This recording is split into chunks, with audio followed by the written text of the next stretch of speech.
Good afternoon once again, ladies and gentlemen. Subject of water raises all kinds of emotions, just like land. But you can put a boundary on land. Where do you put a boundary on water? Water flows from one place to another. We've had issues among countries. In India, we had issues among states as to who owns water. And that's a good question if you can answer. Who owns the water that we have? Being a blue planet, 70+% of water, we still have many areas of this world having severe shortages of water, and many areas that would go into severe shortage, all because we have an issue managing it in the right fashion. Take India, for instance. 16–17% of the world's population, 2.5% of the land, and maybe we have about 4% of the world's water resources.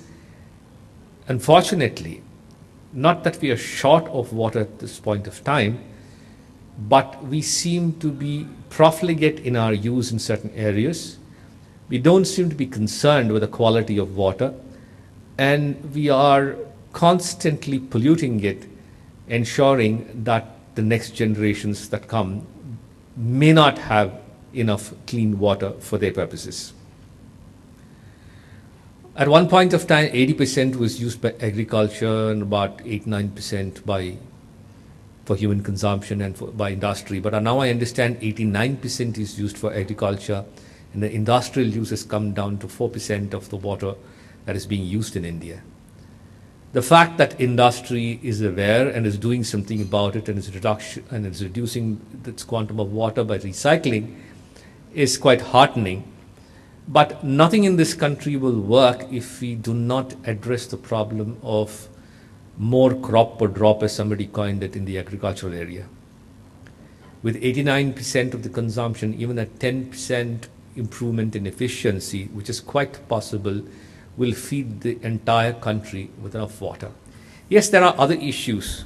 We have water at the wrong place at the wrong time in the wrong quality, but that's something that's structural, and we could sort of look at how we go about managing it. I do understand from studies which have been made that by the year 2050, there will be a deficit of water compared to the demand that we have, or that we will have at that point of time, if we don't do anything about it. Somebody else was telling me some time ago that if we start today, it'll probably take us 30 years to reverse the trends that we have set. And we are not even thought of starting, we're just talking. Water is this issue, even when it comes to the government, a very touchy subject, because in the center there are 17 ministries handling this. And it's very difficult to sort of get them together, and that's one thing that we need to look at. There has been a national water policy of 2002, which might require a rethink and a relook. And the strange thing is, when it comes to the citizens of this country, water is not just a right, not even a fundamental right, but free water becomes a birthright. I don't think they pay enough even to pump the water out from the earth that we do. Quite a bit of India's water is groundwater being pumped out. So essentially, we need a very holistic approach to this subject of water, and a quick kind of action where we will start reversing the trends that we have today.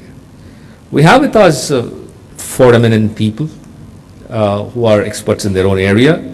We'll be talking about water, and there will be, of course, a few more questions that we will ask them.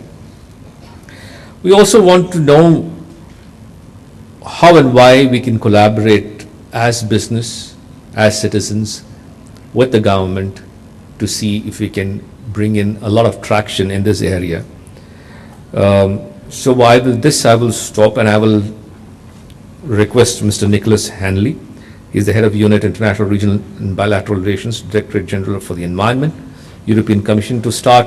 They will do a 5–6 minute opening talk, and then we'll go into a question and answer mode. And we'll also open up to some of you. Again, the standard operating procedures are no suggestions. Please ask your questions, be brief, and we would like to have as much of interaction as possible. Thank you.